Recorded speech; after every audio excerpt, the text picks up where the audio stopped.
We are gathered here today to talk about Doom. Not the first Doom, not the second Doom, but the final Doom. For those who don't know, Final Doom is a 1996 expansion of Doom 2 that was published by id Software themselves but developed from the outside. The expansion includes two 32-level episodes, both of which I had never played until now. The episode we'll be looking at first is TNT Evilution, developed by Team TNT. Before we even get into the gameplay, this title card cracked me up. This is a demon spaceship orbiting a moon of Jupiter. While the planet in the background looks nothing like Jupiter, it does look pretty sweet. But what on earth is that spaceship? This is from 1996, so I shouldn't be harsh, but that spaceship looks like a chrome McRib flying through space. For the gameplay of Evilution, my initial thoughts after the first handful of levels are that I can't see shit. This is certainly more glaring in some areas more than others. This room here isn't entirely dark, but this room is also a complete shit show. Having it be fairly dark on top of 50 enemies shooting at you from every direction felt a bit cruel. And then there are areas in utter darkness. This room here looked empty until a shot goes off and you see that it's packed with enemies. I know you can rely on the yellow indicator on your crosshair in this remastered version of the game, but in a situation like this where you're surrounded by enemies behind bars who are shooting at you from every direction and also moving left or right, the crosshair only gets you so far. They'll even throw specters at you in a pitch black room. This specter I accidentally gave a kiss to as I ran right into him without noticing. Maybe you could argue this is how specters should be used since they're supposed to be invisible. Now I will say the darkness wasn't completely a negative for me. It got me to the point where I would go into a room and couldn't see shit, so I just whipped out the BFG to clear out the room. I kind of like that it made me use the BFG as I very rarely used it in the base game. I also liked only being able to see a glimpse of these pinkies in the dark. This made things scary and was not annoying to me since they have to get right up on you to damage you versus other enemies who can hit you from across the room. I also thought the darkness was well implemented when there was light-colored walls behind the enemies. Just being able to see their silhouettes was spooky and refreshing after not being able to see barely anything at all.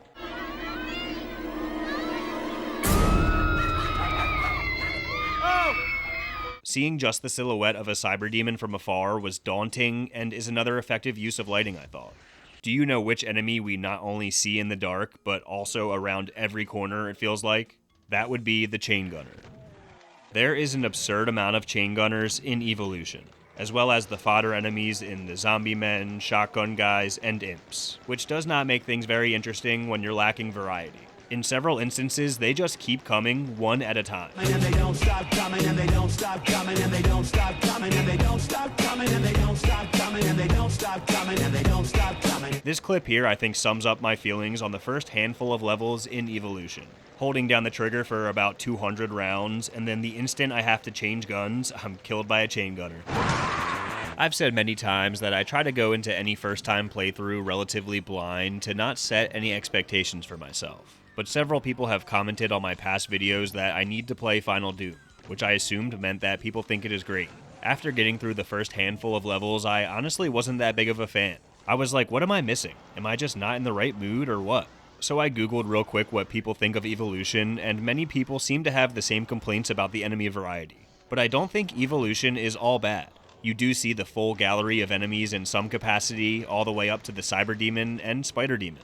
There are some Archviles, but not nearly as many as you'll see in the Plutonia Experiment, and you see a ton of Revenants, which I think may actually be a complaint for some, but I love the Revenant, so no complaints from me. It is more interesting when there's a mix of enemies instead of just fighting a bunch of one enemy, but the more Revenants the better, as far as I'm concerned. Just look how funny he looks trying to throw hands with a Hell Knight, and then he gets dropped.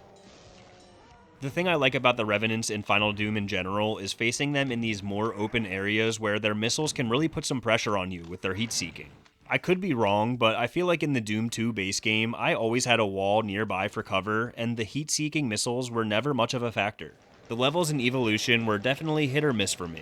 Like I mentioned, the first 9 or so levels I really didn't care for. Stronghold, which is level 9 in particular, drove me up a wall. I was stuck for a while not being sure where to go while dealing with chain gunners appearing everywhere. But like I said, Evilution is not all bad. I like the levels a lot more overall in the last 2/3 of it, basically after we get the first on-screen lore dump after completing level 11. The levels that were particularly memorable for me were Mount Pain, which has us making our way through this facility that has areas expanding before our eyes. It has well-paced action, and our starting area becomes this home base with a stash of ammo that serves as a nice point of reference. I like the Deepest Reaches, which brings us through all sorts of different looking areas, including these creepy tight corridors with blood-red walls. The shipping/respawning level I like simply for this section, where they throw enemies at you while you have to be careful to not shoot the barrels in the background, or else a bunch of more enemies will spawn in. And the mill level was memorable, mostly for its ending area that throws a ton of enemies at you and then blocks this narrow path to the exit with a wall of Hell Knights and a Cyber Demon. That's crazy work by the developers. And then overall, I liked levels 12 through 20 that gave us this awesome sky to look at. This really made these levels stand out and made it feel more like you're on a moon of Jupiter. The final level I thought was okay. They give you the stash of ammo to let you know shit's about to go down. You have to do this guessing game of picking the right path across invisible bridges, unless there's actually a trick to this that went over my head. And then you fight the Icon of Sin, similar to what you did at the end of the base game. And for the secret levels, I like that they had a distinct theme to them. The first secret level being Pharaoh, which has us exploring this Egyptian pyramid. I love Egyptian shit, so seeing some of that ancient Egyptian flavor made this level memorable for me, but that's really all I have to say about it. I did read that this level used to be unplayable with you not being able to get the yellow key unless you were playing multiplayer, which is no longer an issue. The other secret level is Caribbean, which surrounds us with that beautiful blue water. It looks just like the Caribbean, doesn't it? The theme of this level wasn't as exciting for me as the Pharaoh, but I like the level design more. The ambush at the end really caught me off guard the first time, and was a fun challenge, I thought. Last but not least for Evilution is the soundtrack. This is one thing that Evilution certainly has over the Plutonia Experiment. Evilution has a soundtrack that includes some awesome new songs, while the Plutonia Experiment reuses the music from Doom 1 and 2. The music from Doom 1 and 2 is obviously amazing, RIP Bobby Prince, but hearing new songs was more exciting. I thought the Blood Jungle track was awesome, creating this creepy, tense atmosphere, and felt like it would fit perfectly in the game Blood.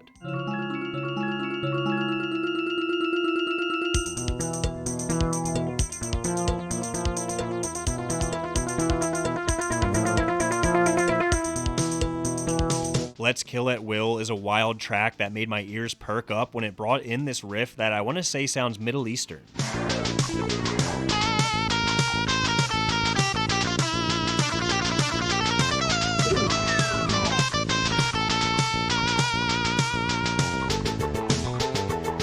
And Into the Beast's Belly is a great song to run around and kill demons to.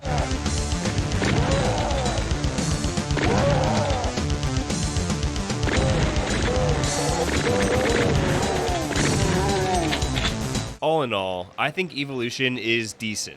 Some lackluster levels, stretches with lack of enemy variety, and areas that were annoyingly dark take away from it. But there are also a number of memorable levels, a gorgeous skybox across several levels, and a great soundtrack.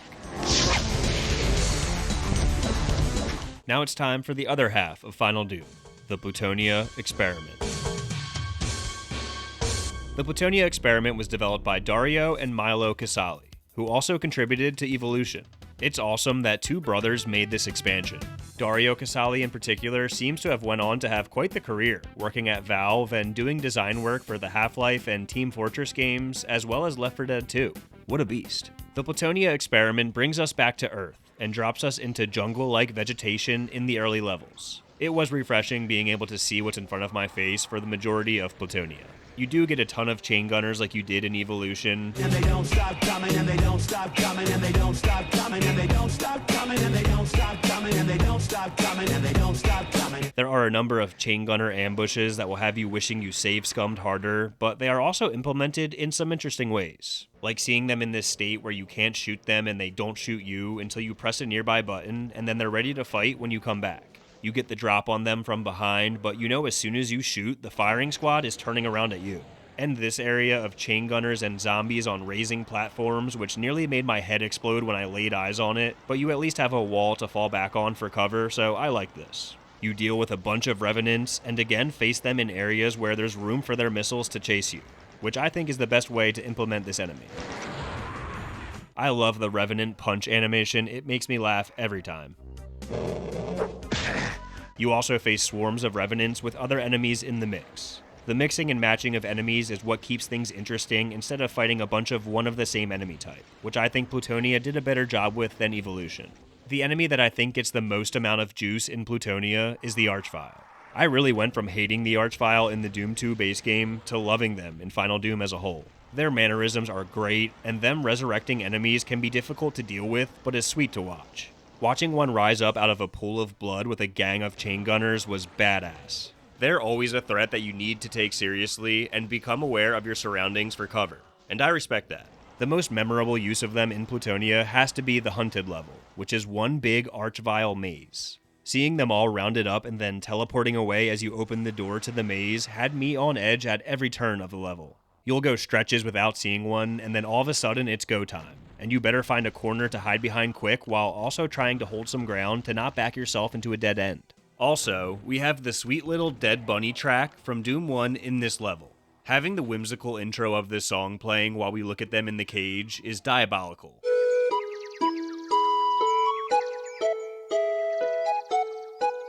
And then once we're in the maze, it's that eerie metal music that makes you feel uneasy in the maze.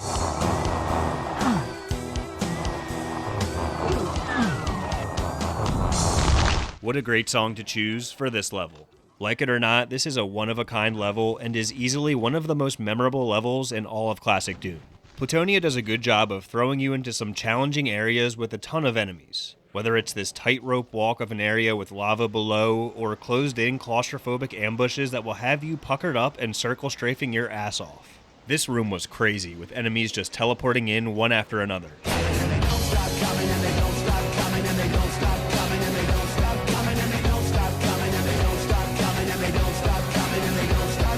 I got some sick satisfaction out of facing a gauntlet of enemies and then looking at the massive pile of bodies after all was said and done.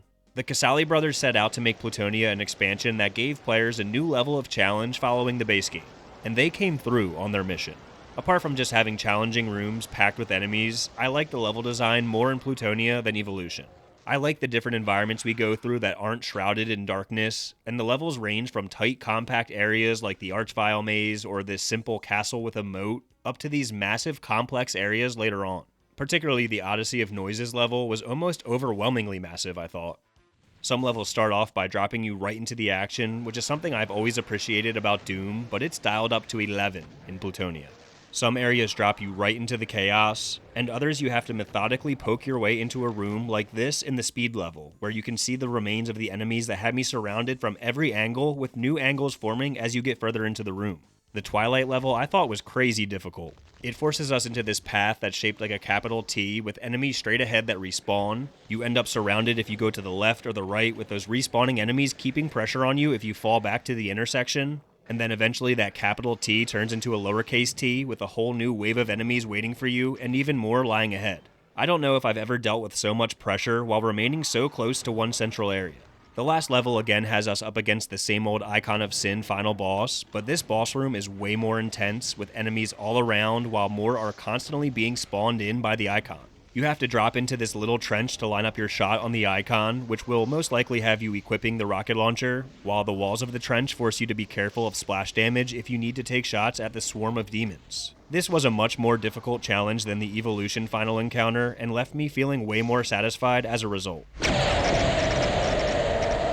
I also like the secret levels more in Plutonia. The first secret level is Cyberden, not to be confused with Cyberdyne.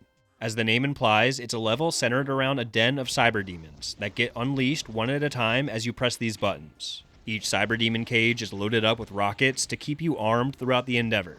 I like the cyber den gimmick, and the exit being a fake out that unleashes a swarm of revenants. The second secret level starts with text promising the hardest level yet, and they were not joking around. You face basically every enemy in massive amounts in this level, with rooms that are all adjacent to this absolute shit show of multiple cyber demons and whoever else wants to join in on the fun. You never know what's going to pop out when you open a door. There is a crazy amount of cyber demons in this level, and with all of the chaos going on, you can even get a nice look at some cyber butt. The Casali brothers set out to make the most challenging levels in Doom, and if the rest of Plutonia didn't already convince you that they succeeded, the go-to-it secret level certainly should. Well, that will do it for the Plutonia Experiment and Final Doom as a whole. In a way, Final Doom is a tale of two halves, with Plutonia being better than Evilution depending on your tolerance for difficulty. But I also think Evilution has some good things going for it. In Final Doom, you'll be facing challenges you've never seen before, whether that's visibility or the most enemies you've ever seen packed into one room. You'll get a taste of great Doom music, both old and new, and we'll see plenty of new sights, from far-out skyboxes to creative level design. I think there's something here for every type of classic Doom fan in Final Doom. There just might be some ups and downs along the way. If you've made it this far, I appreciate you watching. Feel free to do any of the things I'm supposed to ask you to do for my video. It's crazy how many things we want you to do now. Like, comment, share, subscribe, ring the bell, hype the video, send me your social security number. It's gotten out of hand. Anyways, thank you again for watching.